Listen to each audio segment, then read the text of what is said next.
नगर परिषदेचा निकाल आता लागलेला आहे आणि त्यामध्ये पुन्हा एकदा भाजपने बाजी मारलेली आहे आणि आपण बघतो या ठिकाणी मुंबईमध्ये या ठिकाणी वॉर रूमचं या ठिकाणी उद्घाटन करण्यात आलेलं आहे आणि त्या वॉर रूमच्या उद्घाटनासाठी प्रसाद लाड देखील आले होते। तसंच त्यानंतर बैठक देखील पार पडली। त्या बैठकीला देखील प्रसाद लाड हे उपस्थित होते आणि निकाल त्यांनी आपण बघितलं संपूर्ण निकाल हा जय महाराष्ट्र त्यांच्या मोबाईलवरती आपण बघितलं। माझे कॅमेरामॅनला सांगेन जय महाराष्ट्र हा या ठिकाणी ते पाहत आहेत कशा प्रकारे भाजप बाजी मारते। हा संपूर्ण निकाल या ठिकाणी प्रसाद बरोबर प्रसाद आपल्याची वेळ सर पुन्हा एकदा बाजी भाजपने मारली काय सांगा?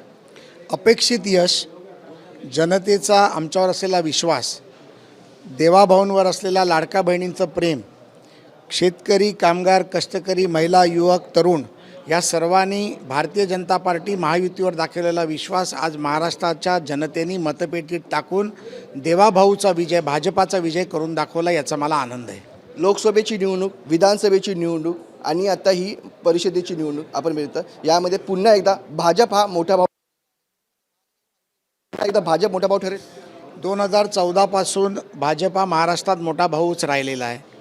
महापालिकेत देखील मोठा भाऊ भाजप निश्चितपणे होईल। महायुतीची सत्ता सर्वच्या सर्व ठिकाणी येईल आणि महाविकास आघाडी ताटातल्या लोणच्याला चाटण्यासारखी देखील राहणार नाही, हे माझं भाकीत तुम्ही लिहून घ्या।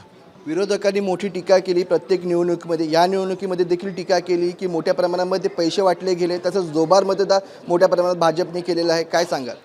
हरण्यापूर्वी स्वतःचं हरण्याचं कारण बुमरॅग करायचं आणि मग हरल्यानंतर आम्ही ह्या कारणामुळे हरलो हे सांगायचं, हे अशा पद्धतीची प्रथा आम्ही लोकसभेत देखील पाहिली, विधानसभेत देखील पाहिली, आता नगरपरिषदेत देखील पाहिली आणि महापालिकेत देखील पाहू।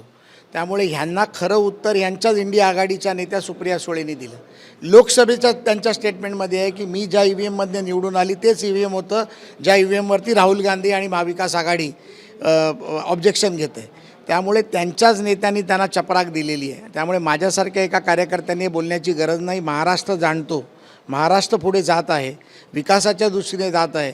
शहरी विकास असेल, ग्रामीण विकास असेल, शेतकरी असेल, आरोग्य असेल, शिक्षण असेल, शेततळं असेल, पाणी असेल, नळ असेल, स्वच्छता असेल, घर असेल आणि शौचालय असेल, या सर्वमध्ये महाराष्ट्र पुढे चालला आहे। देवाभाऊंच्या नेतृत्वात महाराष्ट्र पुढे जातो आहे। मोदीजींच्या नेतृत्वातला विकसित भारत 2047चा महाराष्ट्र घडत चालला आहे, याचा आनंद महाराष्ट्रातल्या जनतेला आहे आणि पुढे पुढे देखील अशाच पद्धतीत आपल्याला निकाल पाहायला मिळतील।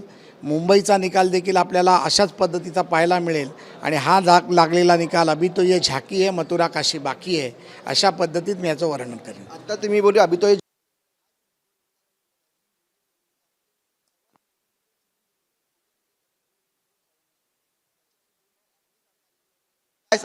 निवडणूक ही लढण्यासाठी असते, निवडणुकीमध्ये हारजीती होत असते, पण आपण एक पहा, शिवसेना जरी जिंकली तरी ती महायुतीचाच घटक होती। आम्ही निवडणुकांमध्ये कार्यकर्त्यांचं मतभेद असू शकतात, मतमतांतर असू शकतं, जिल्हानिहाय, तालुकानिहाय एकत्रीकरण होऊ शकत नाही, परंतु या सर्व जिल्ह्यामध्ये रत्नागिरी, सिंधुदुर्ग, रायगड या सर्व ठिकाणी जर आपण पाहिलं तर जो विजय झाला आहे तो भाजपा शिवसेनाचाच झाला आहे। त्यामुळे महाविकास आघाडी कुठेही दिसत नाही आणि मी जसं म्हटलं तशी लोणच्याला चाटण्या देखील त्यांची पदं आली नाहीत, याचा मला आनंद आहे। गुहागरमध्ये पुन्हा एकदा पिछाडीवरतीच राहिलेले दिसून आलेले। गुहागरमध्ये मी स्वतः प्रचाराला गेलो होतो। आमच्या भाजपाच्या उमेदवार अतिशय सक्षम होत्या।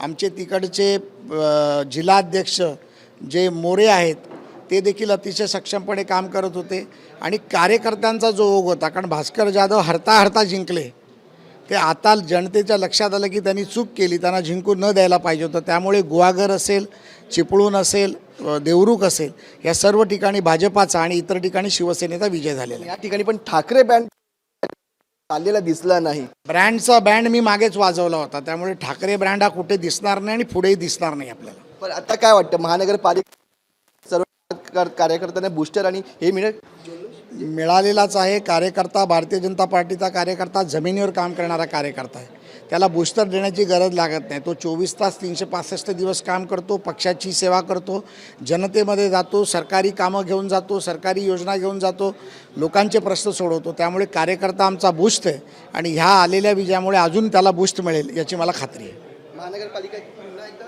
भाजपचा मी बोलो ना, अभी तो ये झाकी है मथुरा काशी बाकी है।